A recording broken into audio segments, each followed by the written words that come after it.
नमस्कार। आप सभी का मेरे क्लास में स्वागत है। आज हम पढ़ेंगे साबुन का मिसेल बनना। साबुन क्या है? साबुन है उच्च अनुभार वाले कार्बनिक बसीय अम्ल के सोडियम और पोटेशियम लवण, यानी कार्बनिक फैटी एसिड के सोडियम और पोटेशियम सॉल्ट होता है। इसका फॉर्मूला होता है RCOONA। इसमें R जो है ये है हाइड्रोकार्बन। हाइड्रोकार्बन का मतलब इसमें C और कार्बन से मिलकर के हाइड्रोकार्बन बनाता है। तो हाइड्रोकार्बन होता है R,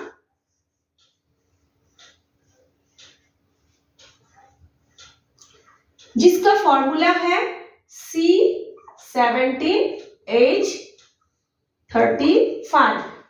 C डबल और C डबल आप ये जो है कार्बोक्सिलेट आयन है, C डबल ओ ये कार्बोक्सिलेट आयन है या कार्बोक्सिलेट है, और सोडियम जो है वो एक मेटल है। मैं पेन चेंज कर लेती हूँ।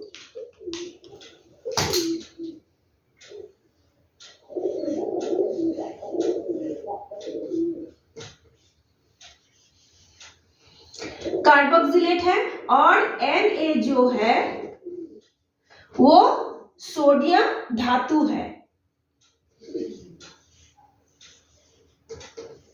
Sodium metal. ये आप समझ गए। अब जब हम इस साबुन को पानी के साथ घोलते हैं तो ये जो बॉन्ड है RCOONA, इस C और Na के बीच का बॉन्ड क्या हो जाता है, उसमें ब्रेकअप हो जाता है, यानी ये जो बॉन्ड है ये टूट जाता है।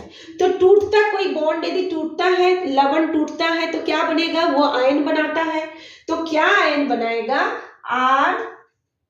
RCOO minus plus Na plus, यानी दो आयन में ये टूट गया। यदि आपको प्लस समझ में नहीं आ रहा है तो इसको आप ऐसे भी लिख सकते हैं कि जब भी ये बॉन्ड टूटता है वो दो हिस्सों में बढ़ जाता है, विभक्त हो जाता है, एक माइनस आयन और एक पॉजिटिव आयन, यानी कि धन आयन। ठीक। अब ये जो माइनस आयन है इसको हम बोलते हैं कार्बोक्सिलेट आयन, जिसको मैंने लिखा है ना कार्बोक्सिलेट आयन। इस कार्बोक्सिलेट आयन का हम R बराबर लिखे हैं C17H35, यानी इसको यदि हम स्ट्रक्चर बना के लिखे तो कैसे लिखेंगे? ये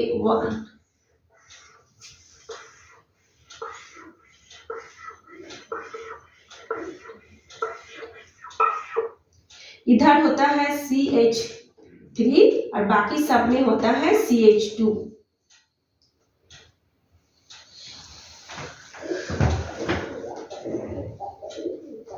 ऐसे करके होता है। तो इसके आगे होता है COO माइनस। तो ये जो R वाला भाग है कार्बोक्सिलेट आयन का, ये जो R वाला भाग है इसको बोलते हैं पूंछ। क्या बोलते हैं? पूंछ। ये पूंछ किसके साथ जुड़ता है? जो कपड़े में जो तेल है, गंदगी है, ग्रीस लगा हुआ है, उसके साथ ये पूंछ जाके जुड़ जाता है, क्योंकि वो गंदगी को पसंद करता है, गंदगी के साथ ही जुड़े रहना उसको अच्छा लगता है। लेकिन ये जो हिस्सा है जिसको हम COO माइनस बोल रहे हैं, ये होता है इसका सील, यानी कि हेड पोर्शन। सील होता है। ये हो गया पूंछ और ये हो गया सील। सील हमेशा पानी के साथ जुड़ना पसंद करता है और पूंछ जो होता है वो मैल या गंदगी के साथ जुड़ता है। तो कैसे जुड़ता है? जैसे हम साबुन के पानी में कपड़े को डुबोएंगे तो कपड़े में जो गंदगी रहेगी वो जो पूंछ है वो इस गंदगी के चारों दिशाओं में, मतलब सभी दिशाओं में ऐसे गोल संरचना को बनाते हुए इसके चारों ओर जुड़ जाता है।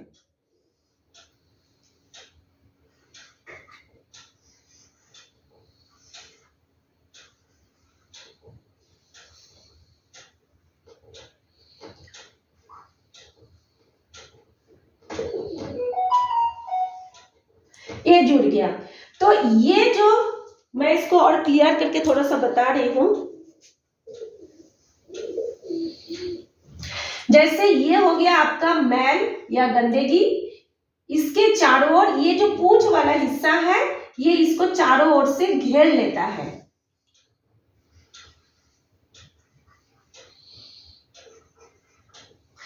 इस तरह से घेरते हैं कि वो एक गोलीय संरचना या गोलीय अवस्था के रूप में व्यवस्थित हो जाते हैं। ऐसे गोलीय रूप में व्यवस्थित हो जाते हैं। इसका ये पूंछ पूरा ये गोलीय अवस्था में होता है। और पूंछ के बाहर ये जो C=- है वो कांटों की तरह निकला रहता है। ऐसे ये कांटा जैसे निकले रहता है, ये कांटा जैसे निकले रहता है। अब ये जो C=- है उसको पानी के साथ जुड़ना अच्छा लगता है। अब जब हम पानी के साथ गंदगी को हाथ से ऐसे रगड़ते हैं तो पानी वाला सिरा सिर के साथ जुड़ जाता है, मतलब पानी के साथ ये सिर वाला सिरा जुड़ जाता है। और जब हम उसको बहुत अधिक पानी से धोते हैं तो वो पानी के साथ बह के या पानी के धार के साथ बह के दूर हो जाता है। और जाते जाते ये जो गंदगी है जिसके साथ ये पूंछ जुड़ गया था उसको भी अपने साथ बहा के ले जाता है। और ये जो इसको जब ये बनता है वो एक कोलाइड अवस्था हो जाता है।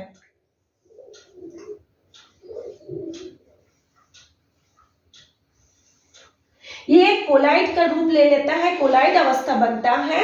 और जब हम पानी के धार अधिक पानी के साथ उसको धोते हैं तो पानी के धार के साथ ये पूंछ गंदगी को ले करके धार के साथ वो बह के निकल जाता है। ये जो गोलीय संरचना बनना, ये जो गोलीय अवस्था बनना, इसी को कहते हैं मिसेल। इसी प्रकार ये मिसेल बनता है और इसी तरीके से कपड़े की गंदगी साफ होता है। इतना आप लोगों के 10th के लेवल के लिए आशा करती हूँ समझ में आ गया होगा। अगर समझ में आ गया है तो एक लाइक और सब्सक्राइब जरूर कर दीजिएगा।